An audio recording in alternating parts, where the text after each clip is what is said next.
জন্ম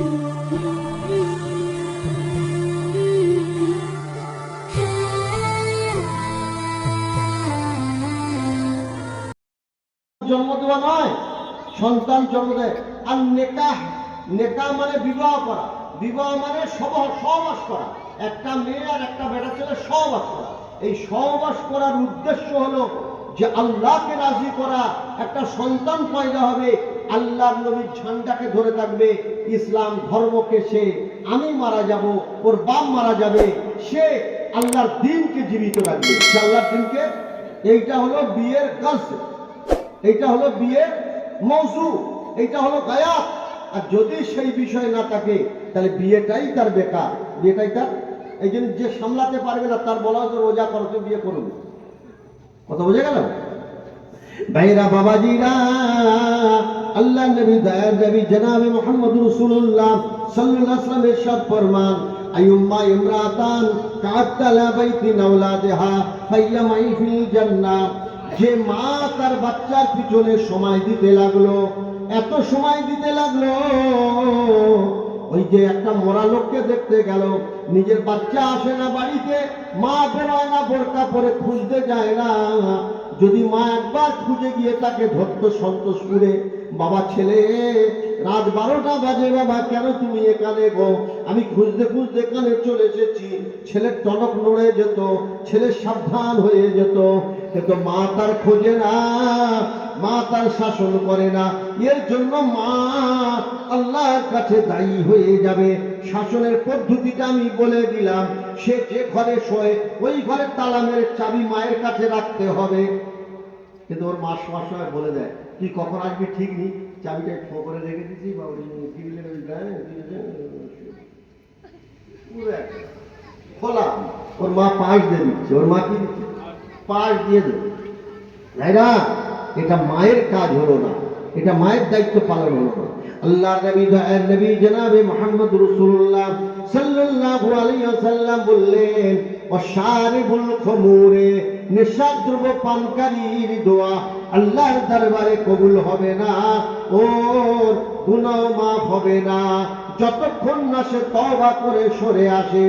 এখন শাবান মাস পড়ে গেছে, যদি এইভাবে তওবা করে, আল্লাহ আমার ভুল হয়ে গেছে, আমার অপরাধ হয়ে গেছে, আপনি নেশা করা নিষেধ করেছেন কোরআনে, আপনার হাবিব বলেছেন, আপনি নিষেধ করেছেন, আমি সেই অন্যায় কাজটা করে ফেলেছি, আর পশ্চিমকালে নেশা পান করব না। আল্লাহ আমি আপনার কাছে ক্ষমা চাচ্ছি, আমাকে মাফ করে দিন, আমাকে ক্ষমা করে দিন, আর পশ্চিমকালে আমি নেশা করব না। তাহলে ওর দোয়া কবুল হবে, গুনাহ মাফ হবে।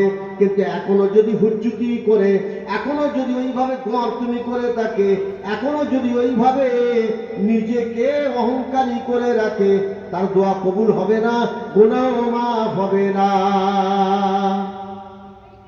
আর হলো আপনার আল্লাহ বলে আকলে ওয়ালিদাইহি, আর একটা হলো পিতা মাতার সাথে দুর্ব্যবহার করা, পিতা মাতার সাথে দুর্ব্যবহার করা, পিতা মাতার সাথে অসভ্য ব্যবহার করা, এটা আমাদের চলবে না।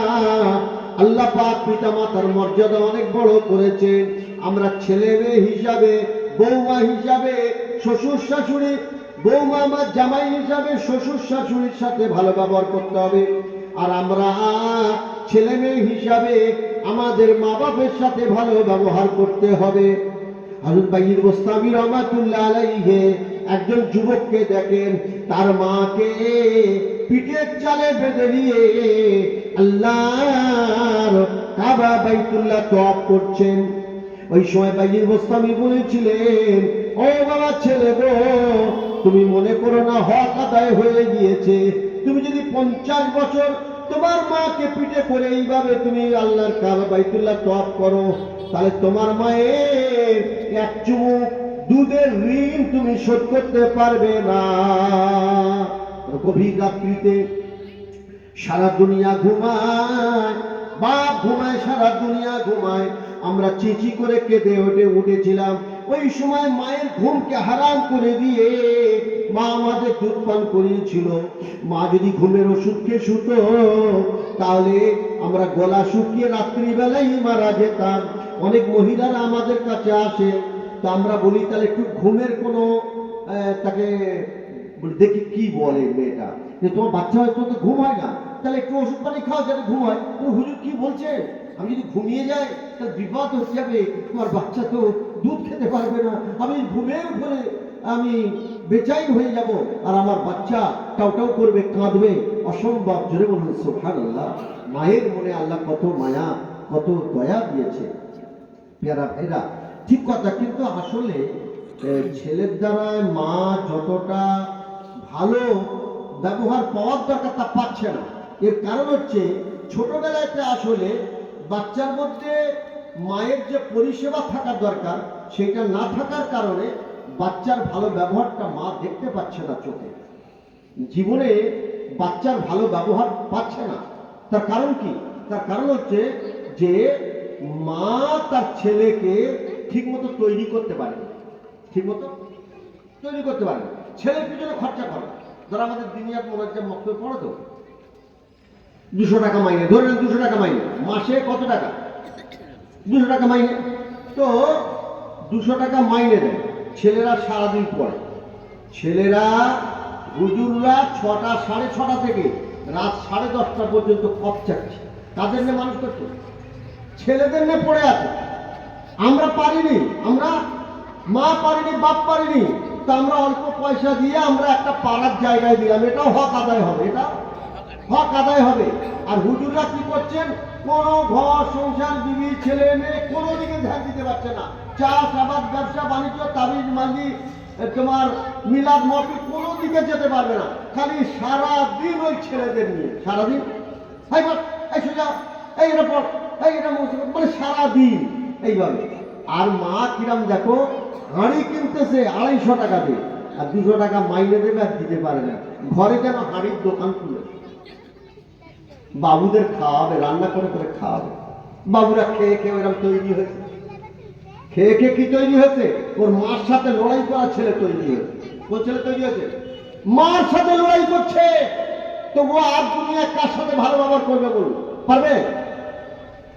ও ছুতো করে কারোর সাথে ভালো ব্যবহার করতে পারে, কারণ ওর টাকার দরকার হয়েছে, ও কিছু ধান নেয়ার কেটে পড়বে। বদমাস ছেলে তো, বদমাস ছেলে। আমাকে একজন বলছে, হুজুর ও তো খুব বিয়ার, মা বাপের সাথে খুব বড়, কিন্তু আমার সাথে কদিন মিল দিচ্ছে।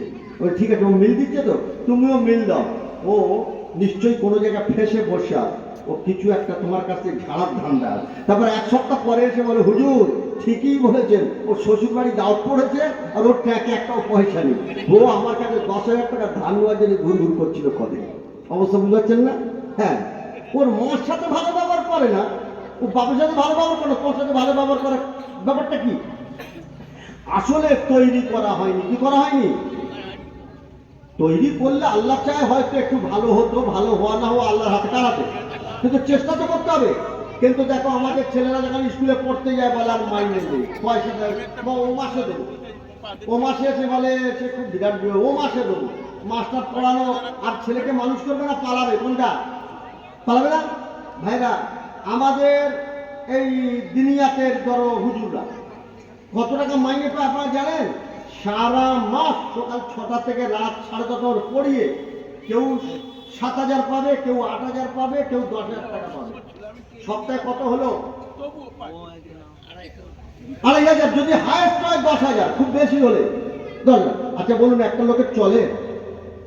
উল্টে গার্জেনদের উচিত ছিল, যে কাজটা আমি পারিনি, আত্মায় তো মুখস্থ হতে পারিনি, দরুদ মুখস্থ করাতে পারিনি, মাসরা মুখস্থ করাতে পারিনি, হুজুর পেরেছে, 10 বছরের ছেলে জুমার নামাজ পড়ে দেখাচ্ছে, ওকে 100 টাকা বকশিশ দিয়ে আসি। বকশিশ দেওয়া তো দুঃখের কথা, উল্টে ওর মাইনেটা দেবো না বলে ঘুরঘুর করছে। ছেলে কি করে মানুষ হবে বলুন? মানুষ হবে? আরে মানুষ হবে? এবার বলবেন গরিবের সংসার।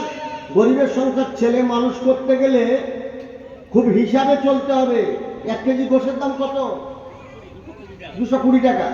ওই 220 টাকার গোশ বাঁধতে গেলে 350 টাকা মোট খরচা হবে। কত কত খরচা? আর আদার দাম, রসুনের দাম জানেন কি? মাথা খারাপ হয়ে যাবে বাজার করতে গেলে। তো গোশটা রাঁধতে গেলে আদা, রসুন, হলুদ, জিরে মরিচ, ফের গ্যাস লাগবে কিনা? ফের গ্যাস ওদিকে করতে করতে এদিকে যে রাঁধবে ওরও গ্যাস উঠছে, 3টে ডাক্তার দেখানো হচ্ছে, ওর 6 রকম ব্যায়াম ধরে বসে। কত বুঝাচ্ছেন না?